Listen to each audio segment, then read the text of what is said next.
Welcome friends, आज हम करेंगे अक्षि तर्पण। तो सबसे पहले जानिए तर्पण क्या है। तर्पण यानी कि to give nourishment to the eye. अब नरिशमेंट है, हम कैसे दे सकते हैं? तो हम घृत है, घृत मंड है, मेडिकेटेड घृत है, वसा मजा, ये सब हम यूज कर सकते हैं। तर्पण का डिस्क्रिप्शन सुश्रुत संहिता और अष्टांग हृदय में दिया है। अब हम देखेंगे अक्षि तर्पण के इंडिकेशंस। ताम्यति, अतिविशुष्कम, वृक्षम, आविलम, वातज एंड पैथिक disorder of the eye. It cleanses the eye by removing the dirt. It improves the blood vision of the eye. It reduces inflammation and redness of the eye. Contraindications of the Akshi Tarpan. Durdin means cloudy days, Ati Ushna and Ati Shitkal in very hot and very cold season. Ayas means physical exertion. Chinta means anxiety. In this condition, Akshi Tarpan should not be done.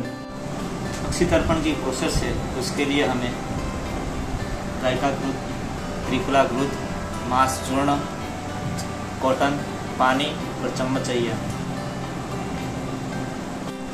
अक्षि तर्पण की जो process है उसमें हमें आँख के आसपास पाली बनानी पड़ेगी और ये पाली बनने के लिए हमें मांस का चूर्ण गूंथना पड़ेगा।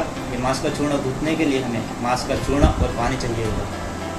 घी और 3 चम्मच त्रिफला घी गर्म करने के लिए रख देंगे।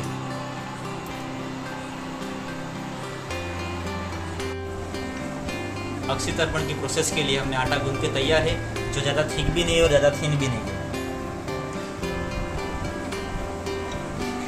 अब हम अक्षि तर्पण की प्रोसेस के लिए कानों में हम कॉटन लगा देंगे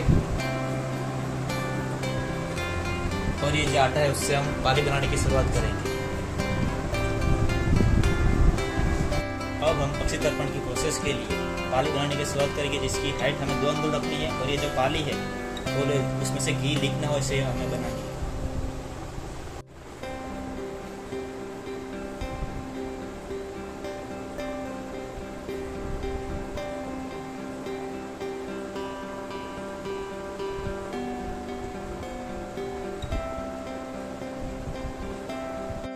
अक्षि तर्पण की प्रोसेस के लिए पाली बनकर तैयार हो चुकी है। अब हमने जो घृत गरम किया हुआ है वो हम अंदर डालेंगे। ये जो घृत है वो ज़्यादा गर्म भी नहीं होना चाहिए, ज़्यादा ठंडा भी नहीं होना चाहिए। अब हम चम्मच से 1-2 बूंद जो घृत है वो हम उस पेशेंट की आंखों में डाल देंगे और उससे पूछेंगे कि ज़्यादा ठंडा है नहीं है या गर्म नहीं है।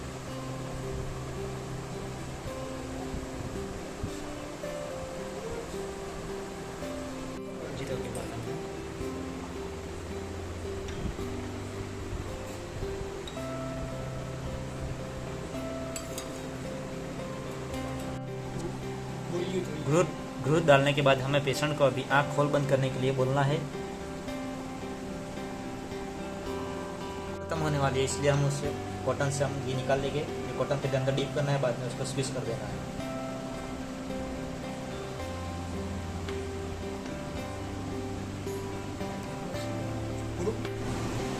आँखों में से घी निकालने के बाद हम अब पेशेंट की जो पाली बनाई है वो हम धीरे से रिमूव करेंगे, पेशेंट को दर्द ना हो उसी तरह।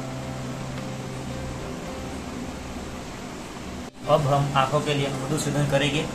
मधुसूदन के लिए हमें ये कॉटन है उसको पानी में डिप करेंगे और जो पानी थोड़ा गर्म होना चाहिए। बाद में इस कॉटन को स्क्वीज करके आँखों पर रख देना।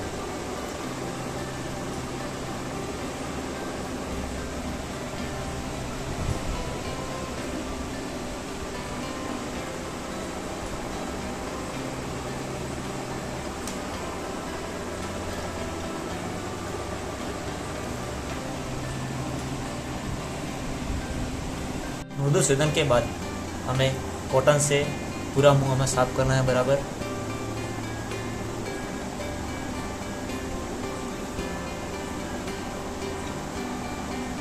और पूरा मुंह साफ होने के बाद हमें पटबंधन करना होगा आंखों में। अब हम पटबंधन की शुरुआत करेंगे। ये जो पटबंधन है वो हमें पेशेंट को बोलना है कि आधे घंटे के बाद रिमूव करें।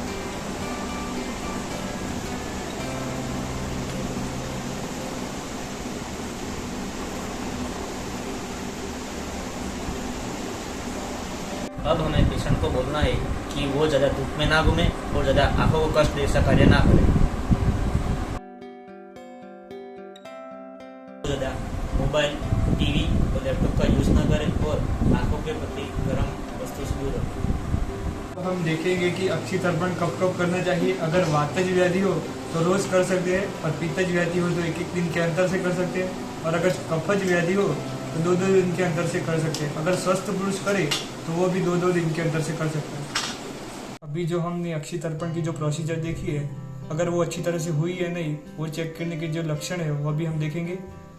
साउंड स्लीप मीन्स अच्छी तरह से नींद आना, वर्ण पाठत्व मीन्स कलर को अच्छी तरह से डिफ्रेंशिएट कर पाना, और लाघवता मीन्स आँख का जो भारीपना है वो दूर हो जाता है, फिर आँख अपनी तरह से अच्छी तरह से कार्य कर पाती है, और जो रोग हुआ है व्याधि वो सबसाइड हो जाएगा। अब हम देखेंगे कि अक्षी तर्पण अगर ज़्यादा मात्रा में हो गया तो कौन कौन से लक्षण दिखेंगे। गौरवता, आंखों में भारीपना महसूस होना, अति स्निग्धता मीन्स आंखों में ऑयलीनेस फील होना, लैक्रीमेशन मीन्स लिक्विड आंखों में से पानी निकलना, जो दोष सबसाइड करने के लिए दे वो दोष का उत्क्लिश हो जाना, और कंडू होना मीन्स ईचिंग होना। हम देखेंगे कि अगर अक्षी तर्पण की प्रोसीजर अच्छी तरह से नहीं हुई तो कौन कौन से लक्षण दिखेंगे। रुक्षता हो जाना मीन्स ड्राइनेस ऑफ आई, आविलता हो जाना मीन्स ब्लरी विजन हो जाना, अस्त्राड्यम एक्सेसिव लैक्रीमेशन होना, और असहरूप दर्शन मीन्स लाइट को टॉलरेट नहीं कर पाना, और जो व्याधि को सबसाइड करने के लिए दिया है वो व्याधि बढ़ जाना। अब हम देखेंगे कि अगर अति योग हो गया और अयोग हो गया तो कौन कौन सी चिकित्सा दी जाती है। सबसे पहले तो चिकित्सा दोषों के अनुसार देनी है, फिर नस्य कर्म दिया जाता है, धूमपान कर्म दिया जाता है, अंजन कर्म दिया जाता है, और शेक दिया जाता है। वो 2 प्रकार के होते हैं, स्निग्ध होते हैं या रुक्ष होते हैं। स्निग्ध कर्म है वो वातज व्याधि में दिया जाएगा, रुक्ष कर्म है वो कफज व्याधि में दिया जाएगा, और जो शीत कर्म है वो पीतज व्याधि में दिया जाएगा।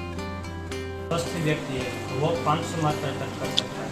अगर वो कफज व्याधि से पीड़ित है तो वो 600 मात्रा तक कर सकता है।